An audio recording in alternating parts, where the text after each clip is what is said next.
All right, so with our gorgeous Miss Winnie, ready cutie?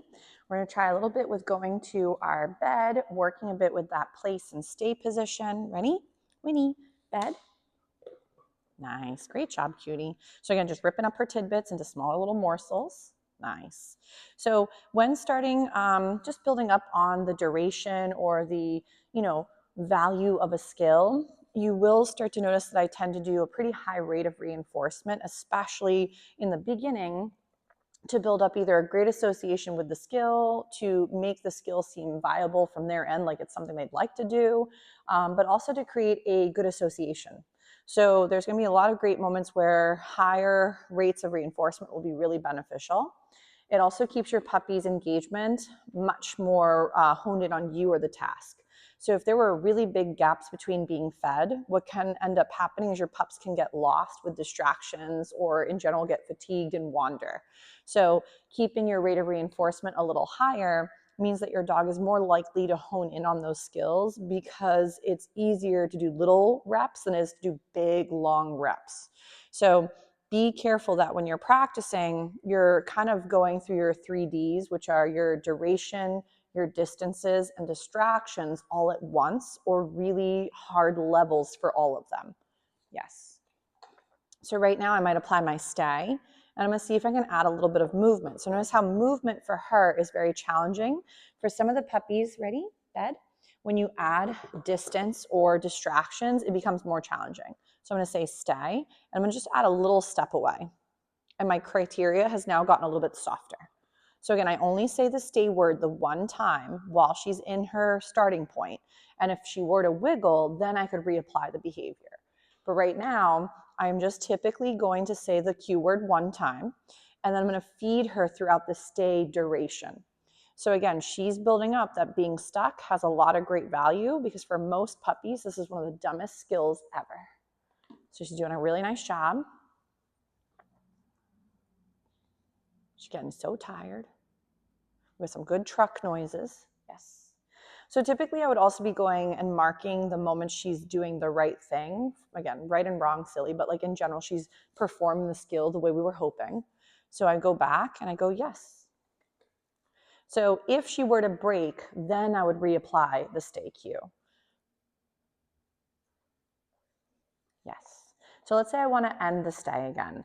When we go to end the exercise, you could go and give some lovies. You could pat if she doesn't dislike touch, and you could say, all done. And she's like, I don't know if I want to be done. And typically what I do is I kind of wiggle my fingers and I try to get the puppy up and wiggling, but there's no food given for the end of the exercise. So we might go again, bed. Yes. So I'm going to mark the moment she's on it, maybe sitting or downing for starters, and then feed for that first placement. I'm going to now tell her stay, and then we're going to go ahead and rock a few reps. Yes. She's like, did I drop it? You ate it, ma'am. She's so hopeful. Maybe there's extras coming from the sky. So if you're not always able to mark the behavior, not the end of the world. She is starting to realize that anytime she gets a snack, it's for the position or the skill that we're hoping to keep mastering. So she is creating value in the target mat or the cot, whatever it is. And then also she's working that staying still is the reason behind the reinforcement.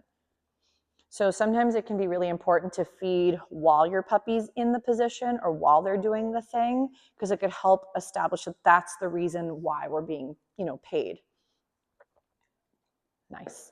If, for example, recalls always consisted of your dog being fed for leaving, then technically getting up and breaking is what your puppy's going to keep trying to do.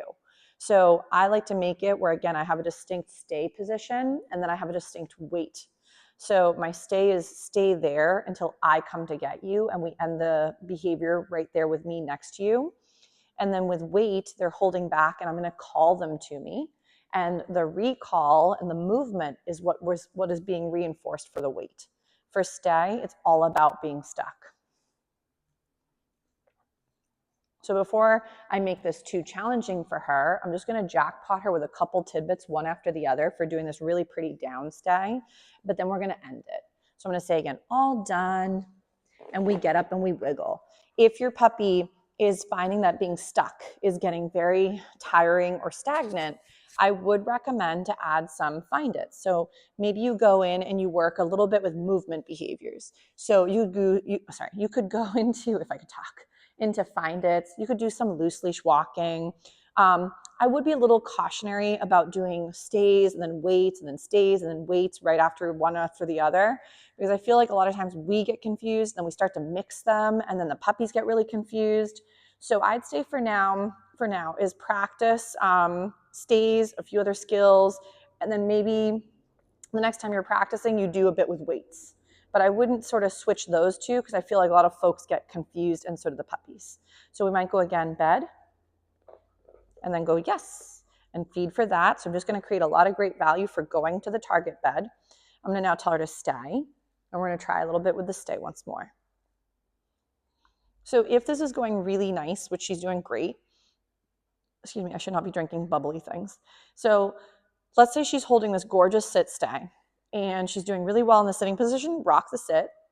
If you're finding the sit, she tends to break from more, then you might find the down to be better. So right here, she's just doing great. So very nice. We're just going to feed. So if I lose her, she could be getting a little tired, but we also tried it last time from the other side.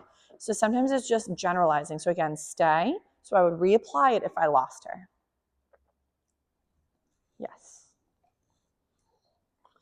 So if you're, she's like, I have melting brain power. So she's like, who put that bed there? So if she's a bit of a wiggler, we might try for the down. Yes. I'm going to see if I can get a stay, and we're trying a little bit with baby down stay. And I'm not going to add tons of movement. She's probably just getting really tired. It is towards the end of the day. And a lot of times, even though they've been practicing goodies throughout the time that they're here, every once in a while, they're more ready to rumble. Other times, they're a little bit more pooped out. So you're going to have moments where you may have to lower or tweak your criteria, like I've mentioned in some of the previous videos too. So too, for the stay positions, your dogs or puppies do not have to be like in constant eye contact with you. It's perfectly fine to like have them, they might be looking away, they might notice a bird. But if, let's say, you're finding that them being very disjointed and not focused equals you lose them often, it could be the environment's just too hard for them. But I would make it where stays do not have to be focus work. I just want them to be able to kind of veg in a spot and have that seem like a good part of the exercise. So this is really pretty. So we're just doing little baby morsels from her snacks. You can see she's working up a pant because she's having to think big girl things and then also hold back physically and mentally while practicing this exercise. So it becomes very tiring. But when practicing at home for all of the beauties, I would highly recommend keep your training sessions short and sweet. So I would keep baby training between 5 to 10 minutes tops, if that, if your babe can handle it. Little bits of practice throughout the day is much more achievable for you and for them. If you do have a chunk of change where maybe you've got 30 minutes to practice before dinner or whatever you're doing, sure, work a few maybe practice moments with skills, work a bit with behavior in the sense of maybe play, exploration, sniff time, and then with a little bit more with some like loose leash walking. But I wouldn't do 30 minutes of like skill building like you would like sits, down, stands, and then all the other fun skills. Because then your babe is more than likely going to get really tired and start to fizzle out. Yes, we got a nice big, I don't know, truck or something passing by. She's like, that was very hard. So if I lose her, again, this could be the only way she says, oh my gosh, I'm getting confused. I'm maybe really tired. Down. So if she ever struggles, bring it back to the steps where she was being very successful, or just call it a day. I wouldn't say make your training go, go, go until they do crash and burn and there's no connection. Because then sometimes they might feel that, again, training is always going to be really challenging, and they might start to fizzle out sooner and sooner. So make it where it's easy, attainable, short and sweet for greater success. She's doing a very nice job. Yes. So now this time I'm not going to add tons of distance. I'm maybe going to increase my rate of reinforcement to just make this seem even better than it once was without any breaking. Yes. And then we're probably going to call it quits for these beautiful boys and girls so they can have some time to wrestle before it's time to go home and have a couple more potty breaks. But they all did a really nice job. So we're going to do one last rep and then call it a day for this gorgeous stay. Yes. So then when we want to go and end the stay, we might say all done, and we can get up and break. So beautiful. So with the gorgeous gal, if you're not getting, again, as many nice little setups, sometimes you might have to gauge, have some of her other needs been met? So if you're going right into stay positions and she just woke up from a nap or she hasn't had tons of activity, working on simmering down and staying still might be the dumbest thing from her perspective too. Oh, good job, ma'am. Because if your puppy hasn't had some activity and then we're like, let's say you were sitting in a car for a big road trip and then someone's like, oh, good, let's go sit and watch another movie for another 3 hours. You might be like, I need to walk. So make sure that when we choose to do certain skills, we're more than likely going to be successful because the puppies are kind of ready mentally or physically to try that.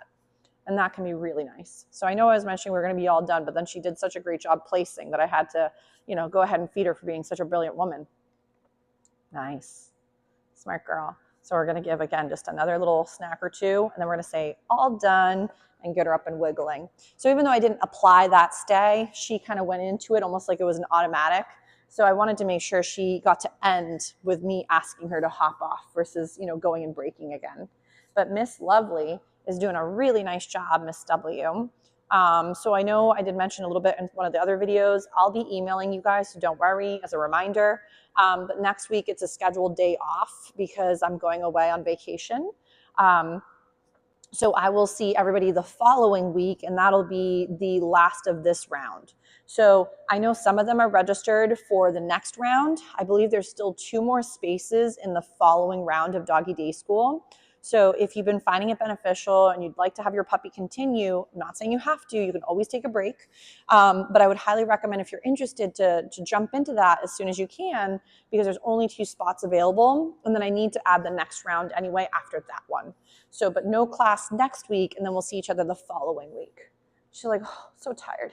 Here, Miss W, you want to do another little find it? We'll call it a day. Chewing, still optional. But she did a stellar job.